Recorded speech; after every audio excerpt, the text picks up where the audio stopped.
Ito, meron tayong bagong-bagong ADB na 160. Mapapansin nyo yung under ng makina. Ayan. Kapag ganyan tunog mga sir, asahan nyo po yan. Sigunyal po yan.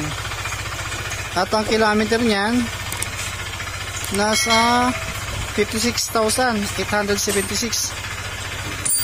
Tapos meron pang naka-indicate na check engine.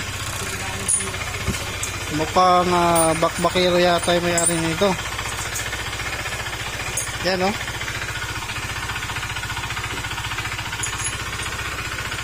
Okay, patay mo na para di na uminit. Yan, mag-overhaul na naman tayo mga sir ng ADB na 160.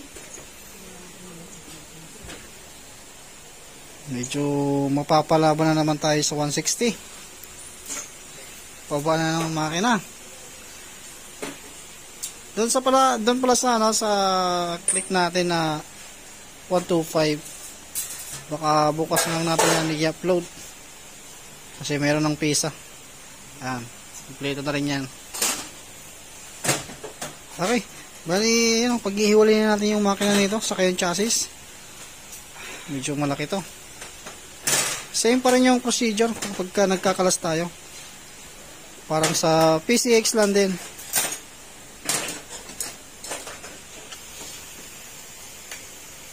Yan, medyo mapapalaban na naman yung dalawa. Dahil kay ADB 160 medyo maraming kalasin. Hindi siya tulad ni ADB na 150.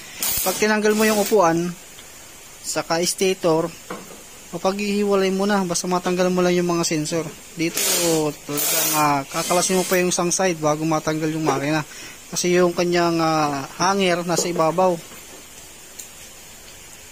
Tanggal yan, tanggal flaring siya, hubad talaga yan.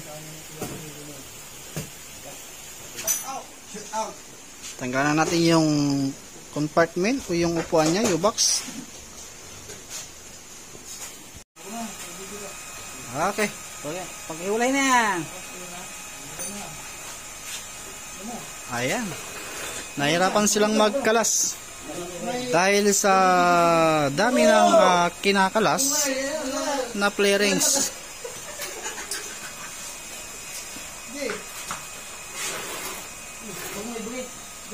Yeah.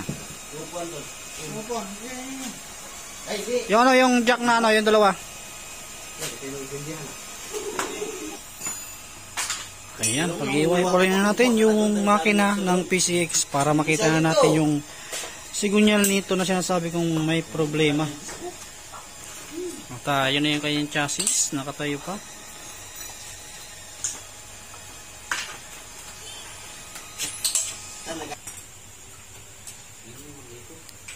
Ayan, pag-ihiwa-hiwalay na natin. Basta pagka magpapahiwalay kayo, bukod-bukod nyo lang yung mga pisa para hindi kayo malito.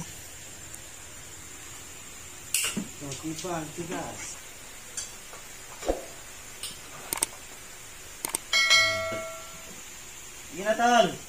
Wala na. Yan mo, gagawin. Yan is watching. Slow connection. Okay, ito na yung block nya. Natanggalan natin. Aroy, may gas-gas. Yan. Kapag ka may problema sa connecting rod sigunyal, matik po yan mga sir. Asahan nyo na si block tatamaan at tatamaan pa rin yan. Kaya napaka-importante na once na kapag ka narinig nyo na yung mga ganong tunugan, paggawa nyo na kaagad para makaiwas kayo sa pagkasira ng block piston sa kayong ring. Kaya tatanggalin na natin yung crankshell para mailabas na natin yung kanyang sigunyal.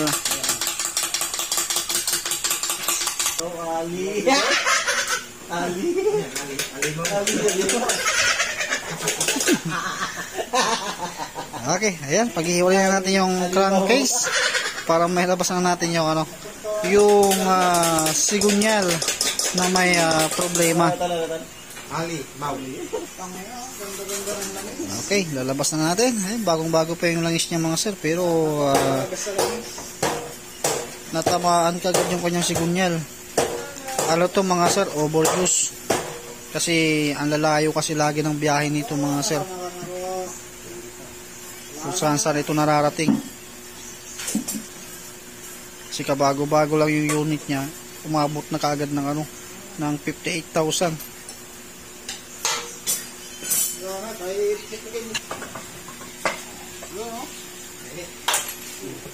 Ayan, tingnan na natin yung kabilang crankcase. Yung crankcase niya mga sir, talagang totaling wala siyang latak ng ano, ng itim-itim na langis.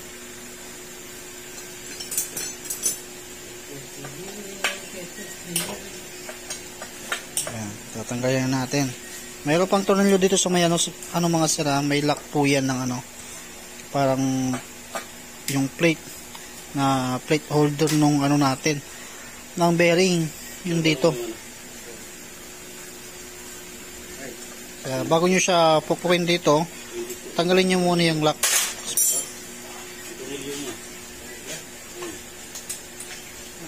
Ayan, yun yung lock nya. Ayan, lock yan sa ano, sa signal bearing natin. Tirad. Yan, apin daw mo. Naku, meron nga.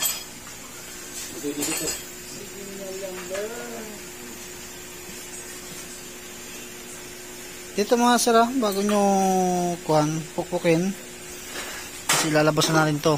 Pupukpukin natin yung abante. Ilalagay nyo muna yung nut dito para hindi masira. Mitiyo. Mitiyo. Oh, mitiyo.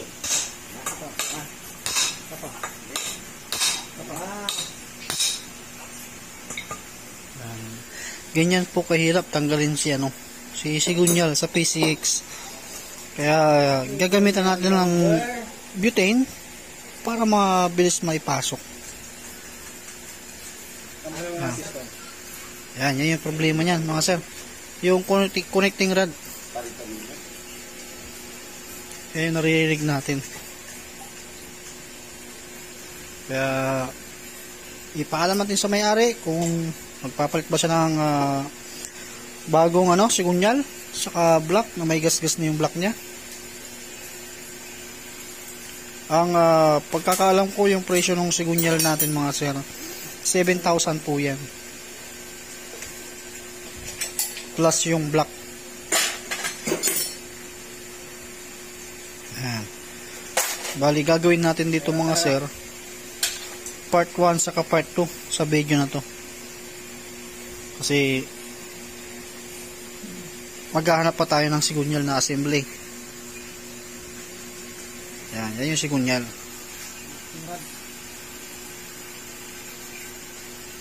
Kasi bago pa lang yung unit, baka wala pa tayo mahanapang ano, connecting rod. Pero mas maganda para sa akin buo ang maganda assembly. Yung mga connecting rod naman siguro mabibili niyan, depende na lang sa may-ari kung ano yung gusto niya.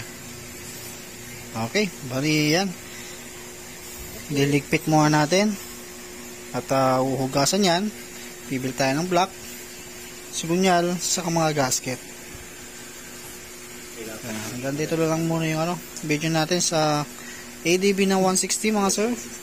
Abangan nyo na lang yung uli yung ano, yung susunod nating part 2 rito. Pagka mag-a-assemble na tayo ng makina, maghahanap muna tayo ng ano, ng sigunyal, saka block, piston ring, saka mga gasket.